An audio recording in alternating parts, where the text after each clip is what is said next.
ಜೈ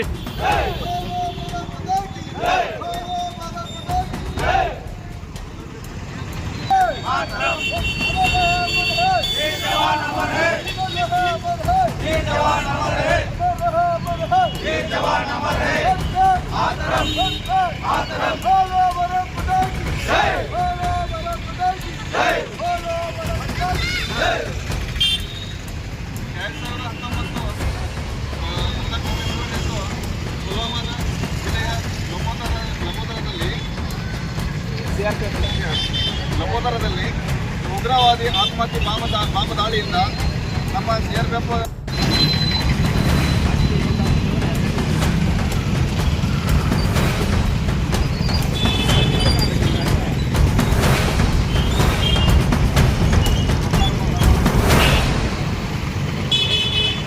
ಕರಾಳ ಛಾಯೆ ಯಾವ ಥರ ಅಮಾವಾಸ್ಯೆ ಕತ್ತಲದೊಳಗೆ ಐತಲ್ಲ, ನಾವು ಏನು ಕಾಣದೆ ಅಂಧಕಾರದೊಳಗೆ ಇರ್ತೀವಿ. ಅದೇ ಥರ ನಮ್ಮ ಸೈನಿಕರಿಗಾಗಲಿ ಭಾರತಾಂಬೆಯ ಪ್ರತಿಯೊಬ್ಬ ಪ್ರಜೆಗಳಿಗೆ ಆಗಲಿ ಇವತ್ತು ಐತಲ್ಲ ನಾವು ಶೋಕಾಚರಣೆ ಮಾಡಲೇಬೇಕಾದಂಥ ದಿನ.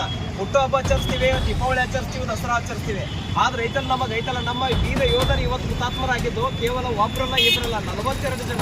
ಆ 42 ಜನ ಐತಲ್ಲ ನಮ್ದಿರೋಂಥದ್ದು ಐತಲ್ಲ ಭಾರತಾಂಬೆಯ ಒಂದು ಕರಳ ಪುಡಿ ಐತಲ್ಲ ಕಿತ್ಕೊಂಡಂಗಾಯ್ತು, ಒಂದು ಪಾರ್ಟನ್ನೇ ನಾವು ಕಿತ್ಕೊಂಡಂಗಾಯ್ತು. ಯಾಕಂತಂದ್ರೆ ನೋಡಿ, ಅವರನ್ನ ನಂಬಿರೋಂಥ ತಂದೆ ತಾಯಿ ಇರ್ಬೋದು, ಹೆಂಡತಿ ಮಕ್ಕಳು ಇರ್ಬೋದು, ಯಾರೋ ಐತಲ್ಲ ಸಹೋದರಿ ಇರ್ಬೋದು, ಎಷ್ಟೋ ಜನ ಐತಲ್ಲ ಅನಾಥರಾದ್ರು. ಯಾಕೆ? ಒಂದೇ ಒಂದು ಕಾರಣಕ್ಕೆ, ಪುಲ್ವಾಮಾ ದಾಳಿ ನಡೆದಿರುವಂಥ ಕಾರಣಕ್ಕೆ 42 ವೀರ ಯೋಧರನ್ನ ನಾವು ಕಳ್ಕೊಂಡ್ವಿ.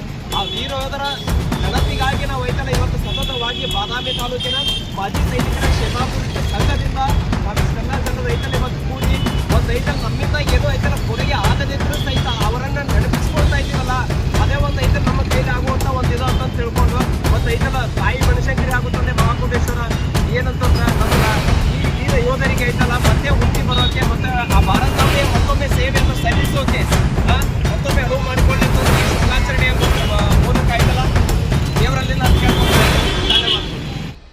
ಅಲ್ಲಿ ವೀರಮರಣ ಹೊಂದಿದಂಥ 6ನೇ ವರ್ಷದ ನಾವು ಇವತ್ತು ಶೋಕಾಚರಣೆಯನ್ನು ಆಚರಿಸಲಾಗಿದ್ದು, ಈ ಶೋಕಾಚರಣೆಯಲ್ಲಿ ನಮ್ಮ ತಾಲೂಕಿನ ಎಲ್ಲ ಮಾಜಿ ಸೈನಿಕರು ಮತ್ತು ಸೈನಿಕರು ಹಾಗೂ ಸಾರ್ವಜನಿಕರು ಎಲ್ಲರೂ ಈ ಶೋಕಾಚರಣೆಗೆ ಬಂದು ಆಗಮಿಸಲಾಗಿದೆ. ನಮ್ಮ ಸಂಘದ ವತಿಯಿಂದ ನಮಗೆಲ್ಲರಿಗೂ ಧನ್ಯವಾದ ತಿಳಿಸುತ್ತೇನೆ. ಮತ್ತು ಈ ವೀರಮರಣ ಹೊಂದಿದಂಥ ವೀರ ಯೋಧರಿಗೆ 2 ನಿಮಿಷ ಮೌನಾಚರಣೆಯನ್ನು ಮಾಡಲಾಗುತ್ತದೆ. ಮೌನಾಚರಣೆ